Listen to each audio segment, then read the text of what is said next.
We do a slate clap at the beginning of this so that the guy who edits it can sync up all the audio and the video. And I swear that slate clap of the three of us simultaneously closing the little slates sounded like this.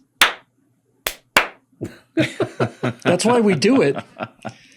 That's why we do it. Welcome to the Bill Whittle Home for the Rhythmically Impaired. It takes the latency out. I was surprised it worked as well as it did, but we don't need to sync the sound and picture, obviously, because there's video.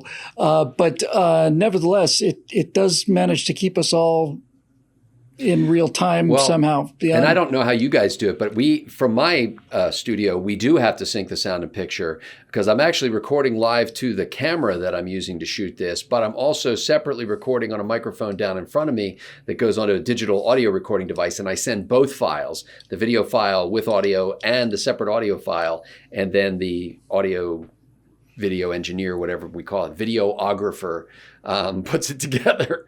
Are you just trying to make his life harder? I thought you said you recorded your audio on a wax disc. A cylinder. It's a cylinder. That's right. I talk into the machine and then the cylinder rolls. Mary had a little lamb. That's really good. Is that a recording? So, ladies and gentlemen, unfortunately, you've stumbled into something that you are pretty sure doesn't involve you, and that is the case. It's like you're at a cocktail party and you accidentally get backed into a corner where somebody's having a conversation with his ex, and there's no way to politely get out of it. And that's kind of what this is. I'm Scott Run for your life with Stephen Green in the scream fire in the I've been in that situation, and there is a polite way to get out. You feign death. Just keel over. I would take Steve Martin's advice when he's being robbed and just throw up on all your money. Yes.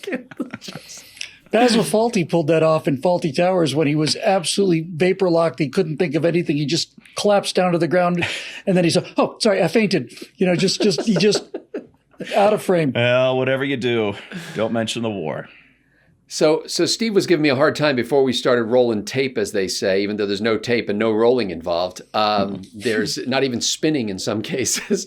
That my wife and I just started a new Easter weekend tradition in that we binge watch the entire Gerard Butler Has Fallen series. And that doesn't mean Gerard Butler has fallen, although in the final one of the series he did. But this is Olympus Has Fallen, London Has Fallen, and then it's like Angel Has Fallen or something like that. Anyway, Steve does not think that they're great works of cinema, as I have evaluated them to be on the order of Sharknado. The thing is, I love bad movies, but you need a certain quality of badness. Otherwise, if you try too hard and fail, forget it. I can't go on that journey. But if you start at a low level and you stay there, well, what I appreciate about this I series can enjoy. Was they weren't trying to be campy. And that's what I think makes it great. And I think any series of movie where you can have 3 movies where a guy is part of the Secret Service, and in each movie, everybody who works with him is killed except for him. That's great movie making right there. Yeah. So anyway, but that's what we did Easter weekend. And and watch church on TV, which I'm still not adjusted to.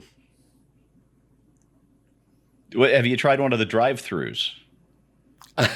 Is there a little drive up where a guy will give you like a sermonette and a biscuit and a shot? There have been drive-through services all over the place, and somebody, I think it was the mayor of Louisville, Kentucky, tried to put a stop to that, and a court order came down and said, you cannot tell people they can't do drive-through church, you big fascist communist dummy. I believe that was the exact text from the court order. Now, I think there are some church traditions that make that easier. Like, we don't, while they do a celebration of what we would call the Lord's Supper or the Lord's Table or something like that, we're not as structured ritually as some church traditions are. So we can't just pull up and have somebody hand us a biscuit and a shot glass and then off we go. There's got to be a rather lengthy sermon in this, lots of music. That's exactly how they describe it in the Catholic Church, by the way. Here's your biscuit. Here's your shot glass. Off you go. Get out. Eat the cookie, Seriously, take the shot. Just one of the little Dixie cups, the little paper Dixie cups. That'll be fine. I've been handing those out full of scotch for Halloween for years. Big bowl full of cigarettes. It's fun to watch our membership numbers fall by the scores, just like, Yeah, just plummeting. Well, the good thing about it is that not many people are watching this, so few will be offended. But new people are watching this. We are continuing to gather. You better tell them what we're doing. New members, and we're not doing anything really. This is just, like everybody in America is suddenly doing all these tiled video conferences. We've been doing this for 12 years. I mean, this is not new to us. This is old hat. I have 2 words for the new members who heard about Backstage and who this may be your first experience with Backstage. And as a president of BillWhittle.com, I would just like to say the following 2 words, and those 2 words are no refunds. Solid policy. I've got 2 words for you. Run for your lives. I don't know how many words that is. It's kind of like going to see a Ed Wood movie at a revival theater, thinking, well, okay, I'll pay my $10. It can't be that bad, right? And then you sit down, and you're about 3 minutes into Plan 9 from Outer Space, and you realize, wow, it really can be that bad. Nobody was lying to me about this. Well, yeah, you're watching Backstage for the first time. You were thinking, I signed up. I want to support the cause. I'm doing my bit. And how bad could Backstage be, really? It could be so bad that if you're watching it by yourself, you may be tempted to run outside and grab a neighbor or a gardener to have them come in and verify what you're seeing, so that when you tell your family about it at Thanksgiving, you'll have somebody believe you. I must have somebody witness this. Simultaneously give your neighbor a big sloppy kiss on the mouth, hoping you catch something. I think, Scott, I'm a little worried about you. If this show featured Gerard Butler, it would be Right Angle Has Fallen, and I think we fell a long time ago. So anyway, this week, the idea here is we have this little pre-production meeting. And Bill's dentures are falling out. He's holding them in. But we get this little get together so we can talk about what we're going to do in this week's episodes of Right Angle. And then we record 4 such episodes. And then this we put out to our members as if it were content. And it's a kind of content. I'm not content with it, though. But Bill this week gets to host 2 episodes of our program. Sure. And so we usually let that guy go first. So, Bill, what topics would you like to discuss this week on Right Angle?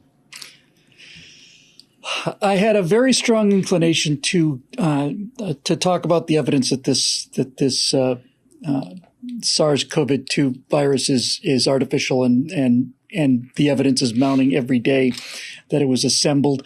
But I'm going to let another week go by and get a little more data on that. But more and more people are talking about it. It was just this weird conspiracy theory. And I said, you don't need it. You've got the Wuhan seafood market. But turns out there weren't any bats in the Wuhan seafood market. And the first person had never been to the Wuhan seafood market. And of the first 30 cases, of the first 99 cases, 50 had never been there. But I'm going to save that for next week. Is a bat technically considered a marine mammal? Well, if you throw it in the ocean, it is. Weighted down in some way. They do I wouldn't use exactly sonar. call it a natural habitat, but it is a trifibian if you do throw it into the water. No, I'll save that. I'll save that for next time. I think the 2 things I would like to talk about, I remember one of them. No, I remember both. Okay, good. Now, I don't know if you've heard about this COVID-19 thing, but there's a virus out there apparently that's spreading rapidly throughout the world, and both of my stories have to do with that. No. Just to be clear, Bill, this is the Chinese coronavirus from Wuhan, a city in China ruled by Chinese communists, where the Chinese source Sinovirus came from. Is that correct? Yes. Okay. This is and by the way, for those of you just joining us who are new members here, these two topics that Bill's about to take on are the same subject that he's talked about now in roughly 715 hours of Coronasphere Lounge Ad programming. infinitum is the term you're looking for. Ad reductio ad infinitum. Reductio ad absurdum. Ad absurdum, exactly right. That's precisely right. We run out of coronavirus stories on an asymptotic curve. We keep approaching zero, but we never quite get there. Yeah. So I'm going to save that. I'm going to actually talk about it in Chronosphere Launch for a couple of days, and I'll gauge the reaction. And if it turns out it's popular, I'll run with it. But if people don't like it, then I'll pretend it never existed. That is how we determine truth, by the way. It's if people like it, it's true. So I think for my main story, I think I'd like to talk about after this thing is settled, it's never going to really pass. It's the Chinese Communist Party's gift to humanity. It'll be here forever. It will never go away. I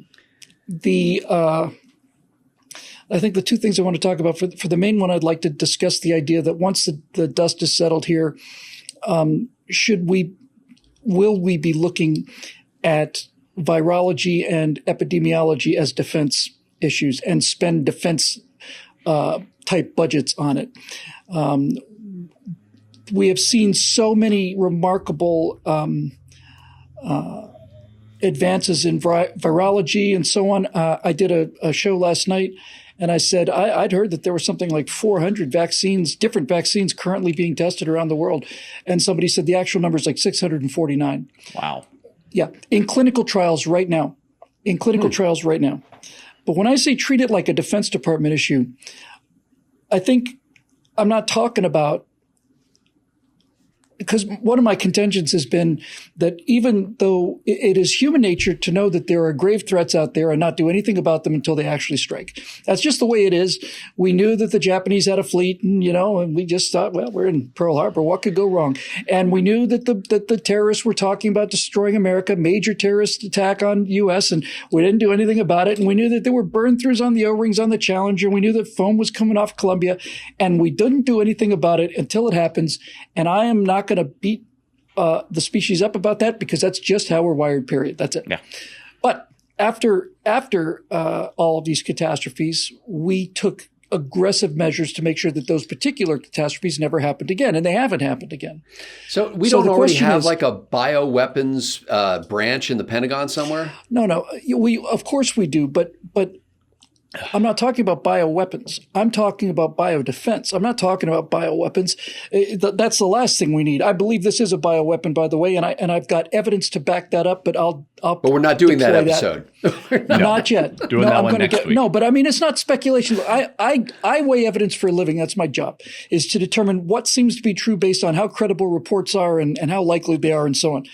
I'm going to come back to that. But I'm talking about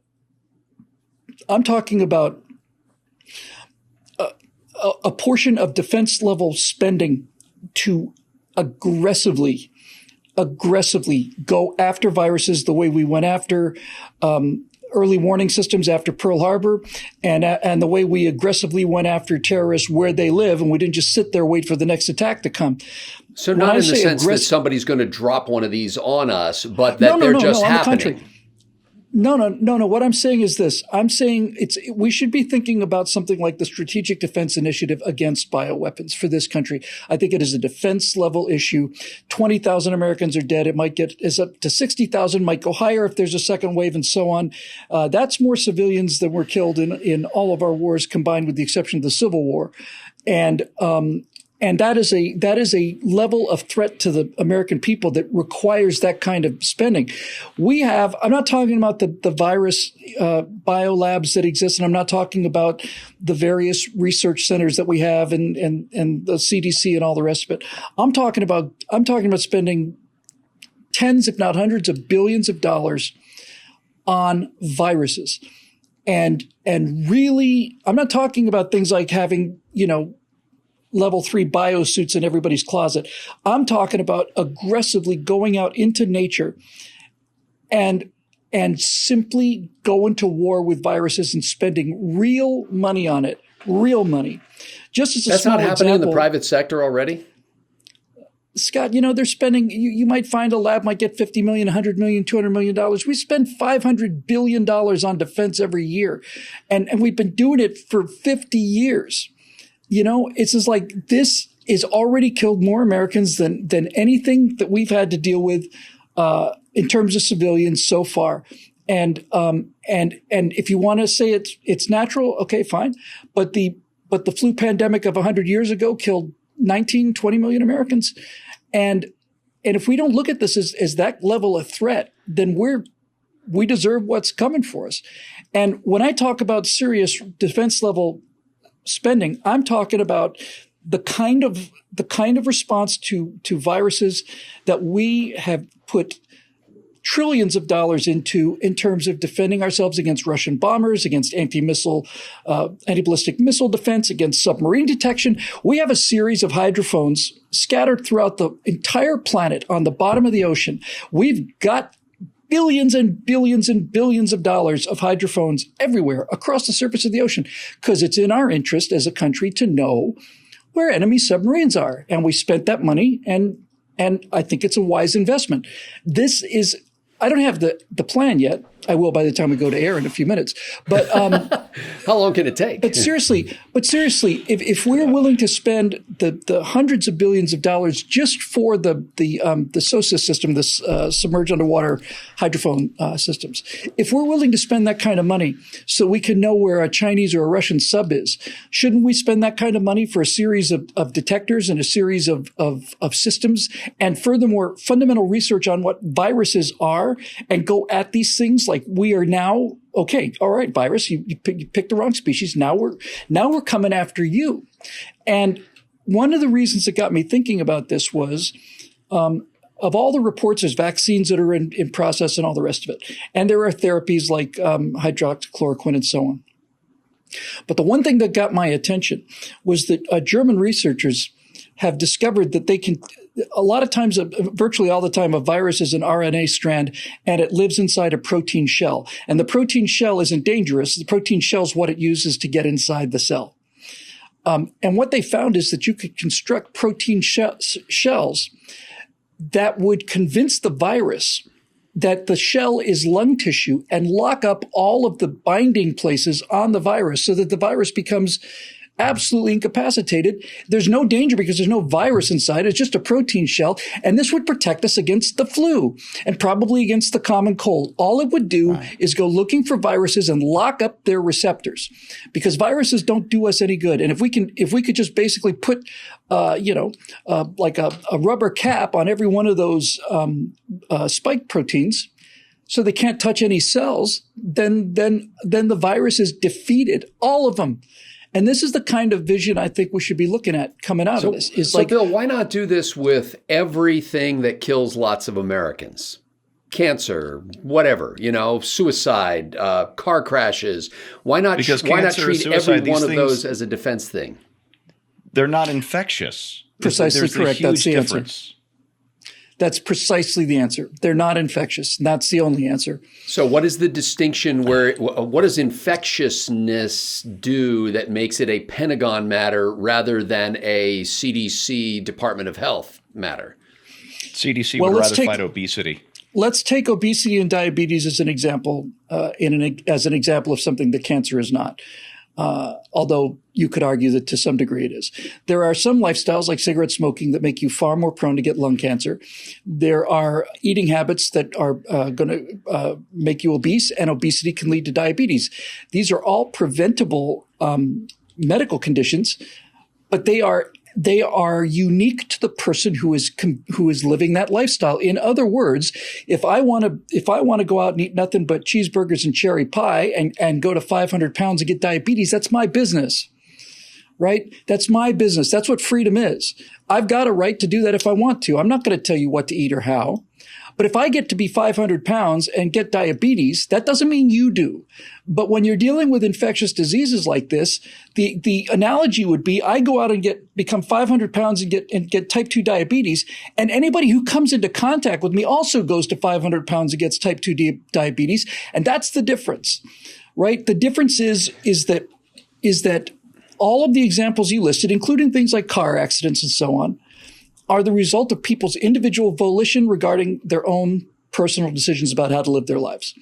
This is nothing like that. And when I talk about going to war against viruses, I mean going to war against them in the lab, and I mean going to war against them in the world. The general what point, you're doing, though, Bill, is a point of rhetoric. However, I'm thinking about the practical application of it. And what it means is more power, authority, and money to the centralized federal government, who then will determine what fights are worth fighting, what research is worth funding, which avenues of possible cure are worth pursuing and things like that. So I guess I'm wondering, why not leave this in the public sector?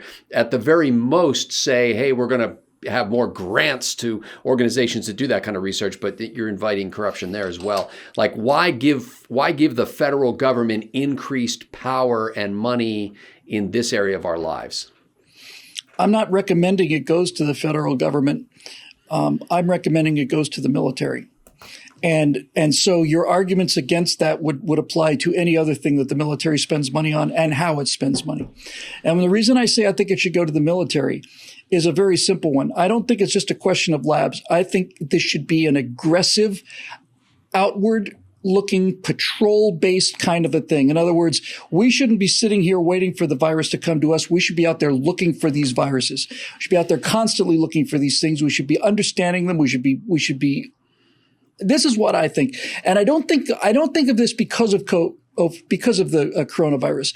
I think of it because of what could happen if something like the coronavirus comes back with 10 times or 20 times or 100 times the lethality. This to me is a warning, and I think we'd better pay attention. And after 9/11, before 9/11, we took things. People talked about terrorism. After 9/11, no, we went in and knocked out two governments and deployed a lot of guys out forward to make sure that if we're going to fight these terrorists, we're going to fight them overseas where they live and not here where we live. And that's the kind of thing I'm talking about. I'm talking about going to war on viruses. I have forced us to spend 23 minutes talking about our first topic, and that's my fault. So please bring up those same points when the subject comes up. I'll be able to deal with them more felicitously now. There you go. Felicitously. That's the idea of the show, folks. I've just discovered our purpose. So we can be more felicitous. Yes, it's our job is to expand your vocabulary with words that you'll never use. What Bill said. And if you do use, they make you look like a dork. My second show, I think, would be on the several abuses of power as a result of this virus. Things like, the guy who was playing catch with his son and got locked up, and the paddleboarder who was arrested when he came into the beach, and this kind of thing. And I want to talk about them only to point out how rare they are, really, and how rapidly demonized they are, and how healthy that is for us as a society. I mean, you probably can pull together 15 or 20 stories of government overreach, of shutting down church services and all the rest of it. You can definitely pull down a number of cases where people have taken far more authority than they have any right to take, and far exceeded not only their authority but violated constitutional rights. You have no question you can do that. But since you can count them as news stories, and since there's even talk about the Attorney General looking into these things, I think it's an honest thing to talk about as a sign of the relative health of our society, to say that, all things considered, I thought we've handled this thing pretty well in that regard. This is going to open up an enormous case of – go ahead. My favorite story in that regard, I think, came out of the Czech Republic, where a couple of cavorting nudists were busted because they weren't wearing face masks. And it brings up legitimate questions about whether the government – is this a violation of our constitutional rights? Does the government have the right to do that in cases of emergency? Who decides, and all the rest of it? But I'm mostly talking about the individual cases and how few of them there are. It's really remarkable if you think about it. 340 million people, and a guy got arrested here, and they broke up an Amish wedding there, and it's like, this is absurd. It's absurd. But the fact that we are able to count them, just count them, and say this is ridiculous, is an indication of how rare they are. Although, to give you an idea of the absurdity of it, you mentioned that Amish wedding. The silliest headline I think I've ever read was to that story that used the phrase, non-ironically, illicit Amish wedding.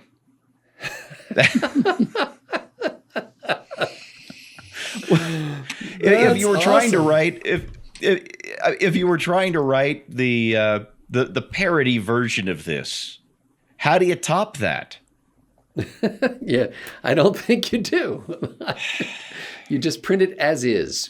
They used to have in the Weekly Standard used to devote their inside of their back page to a parody piece, which I surreptitiously wrote several of way back in the day. And but every once in a while, they would run a page that would be an actual news story, and it would say not a parody. You know what I miss about the Weekly Standard? Pretty much Nothing. Just the fold in on the back page, on the back cover. That's the fold in. You know, I rest my case. When I wrote, I think a half a dozen of their parody pages way back in the day, and I think I'm now free to say that in public, although, you know, Bill Crystal may be knocking at my door right now. But apparently the reason why I was not able to tell anybody I wrote these pieces was because it was all the buzz in Washington, D.C. who wrote them. And like everybody was chattering about, ooh, I wonder who wrote that piece. And I looked at it and I thought, does anybody give this a second thought, let alone a second look? So we have our Bill very with the own Scott Ott the whole time, the Scarlet Pimpernel of no, politics. just a handful of them. I didn't do them the whole time. I didn't do them every week. And you know, you only got paid for the ones they accepted, but you had to write them all. So I wrote a lot more than actually got accepted, and there's no money in that. So we got Bill's two topics. Stephen Green, you also have an opportunity to wax eloquent. Well, as is my way, I'd like to phrase this as delicately as I can. What the hell's wrong with our goddamn communist news media? Yeah, you bet. Please, Mark, get your finger on the bleeping button right now. Which communist news media are we talking about in this case? The American communist news media. Which branch of the American communist news media? Is there a specific case? The whole damn thing. It's appalling. If they're on TV or they're a traditional newspaper with national reach, they're all a bunch of goddamn communists, end of story. And I'm just, I'm getting sick of this. And the thing is, it's not even ideological anymore. You know, Walter Duranty went to the Soviet Union and thought, oh, this is the future. I'm so excited. I've always been a communist, and now we have a communist country, and I'm gonna sing their praises and hide their mass graves. Okay. Fine, you're a true believer. But we've got Michael Bloomberg, his organization. Did you see this story today? I saw the headline. I didn't get a chance to read this one. Go ahead. This is the one that got me started on this. Bloomberg News. This is back in 2013 when he was still mayor of New York City and was supposed to be no longer running his news organization, except everybody there says he was still running his news organization. The headline is Bloomberg News killed investigation into wealthy Chinese politicians, fired the reporter, his guy in China, then sought to silence his wife, who had the temerity to talk about her husband getting fired. And apparently Bloomberg killed this thing because he was fearful of repercussions by the Chinese government. He's on record as having said that, if you want to do business in a country and they're going to grant you a license, but the license comes with conditions, you either don't do business with them or you accept the conditions. And, well, we knew which way Michael Bloomberg went. He went where the money is. We've got, hang on. As he is wont to do. We've got more notes here. Oh, this goes into Bill's topic for next week. John Noonan pointed out on Twitter today, let this be yet another moment for journalism to take a hard look inward and ask why trust in media has evaporated. For merely suggesting the possibility of lab origin on coronavirus, barrels of ink was spilled discrediting it from people in absolutely no position to make such judgments. In other words, our communist news media. CNN appeared to take the position this week, and this is a couple of weeks ago, that describing the coronavirus as the Wuhan virus or the Chinese coronavirus is racist, but had a much different tone before the outbreak hit the U.S., at which point CNN and pretty much all the other media outlets started parroting the party line of the Chinese Communist Party. And remember the NBA thing a couple of months ago or whatever it was? And it reminds me of CNN underreporting the news coming out of Iraq when Saddam was still in charge so that they could maintain access. Why do you have your reporters in Iraq if they can't report the truth? What is it you're selling? Just being there. Yeah, they don't really need they don't need to report the truth. They need to have the background shot. You know, they need to be able to stand there with a helmet on in the middle of the desert with something vaguely suggestive of the theater of operations behind them. Right. Yeah. And a green flak jacket with the rest of the guys wearing, desert ones to show that they're a reporter, and they had to scramble to get one for him because because this is more dangerous than they thought they might ever be. Yeah. NBC News, part of Universal, owned by Comcast. You know what Universal's been doing since I think 2016? Spending $3.3 billion building a theme park outside of Beijing. And in order to get the thing open next year, it needs continued acquiescence from the Chinese Communist Party. And then you see the reporting coming out of NBC News. You don't even have to put two and two together. This is 1/2 plus 1/2 to get 1. This is very simple, small, easy to figure out stuff. Welcome to Commieland. You got to hand it to the Chinese, though. They really are the only autocratic communist government who's figured out a way to perpetuate itself by essentially getting the capitalist enemy to invest heavily in it. That's right. That's exactly right. No, that's exactly right. The Communist Party in China figured out that they could use capitalism to advance their totalitarian state. Yeah, and they're not communist anymore. We throw that word around a lot, but they're authoritarian, totalitarian on occasion. You look at what they're doing to their Muslim minorities in the West. But it is about power. Some of that power is military. Some of it is cultural, increasingly, and a lot of it is U.S. dollars. And it seems like the only thing that's communist about it is they basically all have to get bad haircuts and wear parochial school uniforms. It's like that's changing. Xi is very well dressed. Is he really? Is he Natalie attired, as they say? Oh, yeah. No Mao jackets for that guy. He's definitely a member of the if you got it, flaunt it party. He's a Brooks Brothers commie. Yeah. Is he? Yeah, that's a great phrase, Bill. Except I think it's more Savile Row, if I had to guess, than Brooks Brothers. It's a shame that the head of the communist Chinese government is better dressed than our own Bernie Sanders. You would think. There are guys living under bridges in Los Angeles better dressed than Bernie Sanders. I think he gets Bernie Sanders has never been better dressed than anybody who has ever lived on planet Earth. That situation has never occurred where Bernie Sanders was better dressed than anybody.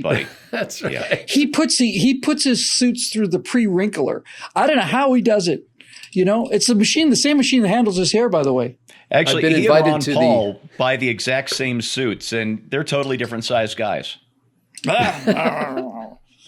It's like, honey, I've been invited to the Sanders fundraiser. What should I wear? Who cares? Doesn't matter. Just make sure it's wrinkled. So, okay, so the communist news media is Stephen's topic. I have two potential topics here, and basically I'll let you guys decide which one you want to talk about. And I'm tempted, even though they're completely unrelated, to mash them together into one topic, only because they're so insubstantial. Unsubstantial, I like non-substantial, substantial. It's bordering on a lightning round, Steve. It's almost that bad. Ooh. What? Hate to see you reach as low as I do, Scott. The two things are this. I watched an 11-minute, 57-second video of a gray-haired, gaunt geezer talking about another gray-haired gaunt geezer. And it turns out it was former President Barack Obama endorsing former Vice President Joe Biden for the Democratic nomination. He did this morning. Yes. In fact, somebody at the Federalist had the best headline. I didn't get a chance to read the article, but it was all other possibilities finally exhausted. Obama endorses Biden. Yep. That's really it. I think it was either The Onion or Babylon Bee that had a headline a few days ago that basically said that that Obama was waiting to endorse to see if there's anybody at all. Anybody at all. Any other options? So anyway, I just thought it was fascinating. And the thrust of I actually, because he was putting me to sleep, there's this feature on YouTube, which I shouldn't tell people about because that'll cut this show down in length dramatically. But there's this feature where you can actually speed up the video and you can hear them talk faster. Yeah. Under every video. There's this little thing. If you hit the gear thing on YouTube, one of the choices is it'll say normal, but then you can choose 1.5, 1.75, 2.0, and it multiplies the speed of the video so you can go through things faster. So I actually speeded up the former president of the United States because he was boring me to like 1.75. And so then it sounds like a member of the Lollipop Guild who's giving his endorsement. Mark, you can start your snip. You can start your snip at 35, 40, and you come out about here. Anyway, what are you talking about, Scott? There's something about that's the butterflies. The point of it was he basically said a couple of things. Number one, he lavished praise upon Bernie Sanders. Obviously, a continuing effort on the Biden campaign's part to suck up to the Sanders followers.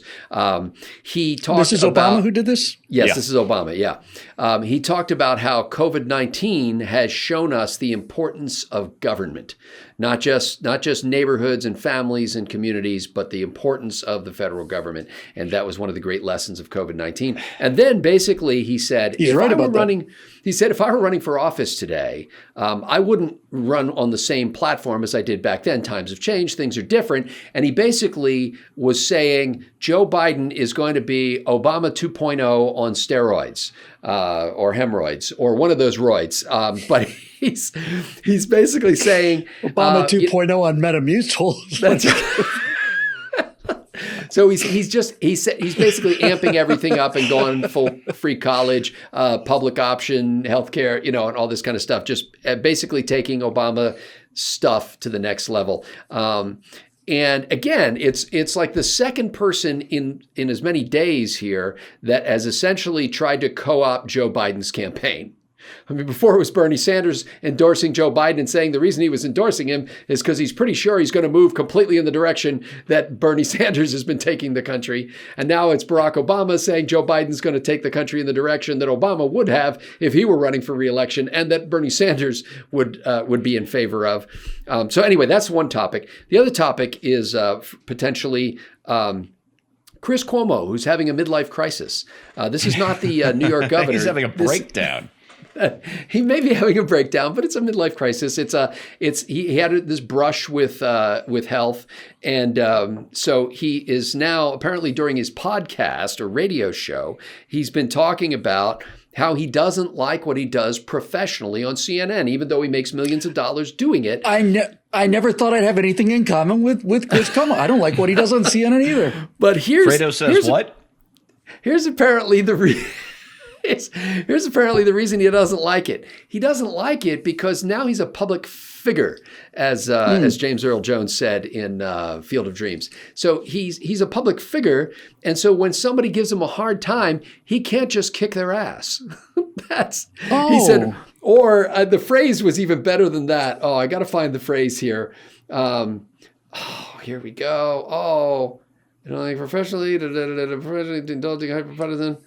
I got to find it in time for the show, but he talks about what he would do if he were able to, just say what he wanted to say. But he was upset because some biker stopped and gave him a hard time for being outside of his house, and he wanted to be able to, go out and kick his ass. Kick the ass. The guy has COVID-19. He shouldn't be out. That's right. I wish I could find it. There was a great phrase here that I'm sure did not come out the way he intended. He doesn't like the lifestyle, is what he's saying. He likes the millions of dollars, but he says he's saved up a bunch of that, and he doesn't. Good. He doesn't want to live this way anymore. Yeah, but they'll just replace him with somebody else like him. Well, yeah, but did you see what happened later? No. He denied it. denied that he said this on the radio? Yes. Hang on. I think he should. Go ahead, Steve. Jeremy Barr on Twitter says Chris Cuomo is pissed at the New York Post and CBS News for writing up his comments yesterday about being unhappy with his job.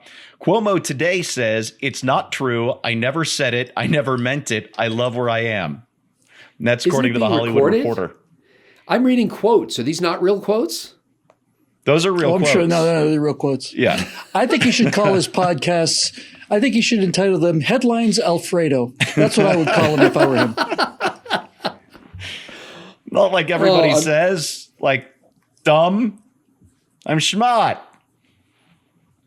I can't find this quote, which was great. Anyway, he I'll find it by the time we do the show. So, or we won't do the show. So, your choice, gentlemen. Do you want to talk about the former president's endorsement of the thrice-time loser Joe Biden's candidacy, or would you rather talk about Fredo Cuomo and his desire to be able to kick tails of bikers at whim because he would no longer be a celebrity? You know what? I say do them both. Under a headline, something like Democrats, look who's talking to. I don't. Yeah, do them both. I don't know what that quick means. answer from both of us, and then go to the second one. Quick answer from both of us on the second one. Okay, we'll take both stories. Obama endorsement. Okay, and how many hours into this are we now? Holy cow! Yeah. 42 minutes. This is record territory we're getting into. We're getting up there. Okay. And by the way, just this is because only the hardest core members will have gotten this far in the program. Let me just say that we did last week. You can find it on the member blog. Bill and I had a couple of our fellow members sit in with us on a video conference. And so we got Doug and Roger and Gene and Rod and Gene. And we had a discussion on video conference, and it was really cool. And Bill, you liked it too, right? It was great. I loved it. I thought it was great. So we want to do this again. And eventually when we find some kind of software that is not simply a Chinese communist piece of spyware, then Steve will join us as well. But right now, I won't install or use Zoom. Well, fortunately, you don't have to install it, but you do have to use it. So we've already got about a dozen or so members who have expressed early interest in being part of the next one. If you want to be part of the next one, if you search for Scott Ott in the member directory on the website and send me your email address, I will send you an invitation the next time we do one. And I'm going to try to give you 18 to 24 hour heads up on it this time. We did it rather hastily last time. And if you're going to do it, have the realization that we're going to record it. It's going to be on the members only part of the website. Your face will be visible, and we probably would like you to talk rather than just sit there as a member of the audience. Because if you just want to be a member of the audience, then you can just watch the recording later. But this will be like recorded live in real time. Bill and I will actually be there, and double will be there. Well, I double dog dare you to be there. What does that mean? I don't know. So anyway, if you'd like to be part of that, private message me. And as I said to one of our other members, if you don't know how to use the private message feature on the website, just PM me about that and I'll tell you how. So for Stephen Green and Bill Whittle, I'm Scott Ott. Thanks for watching this Backstage episode, and we'll see you this week on Right Angle.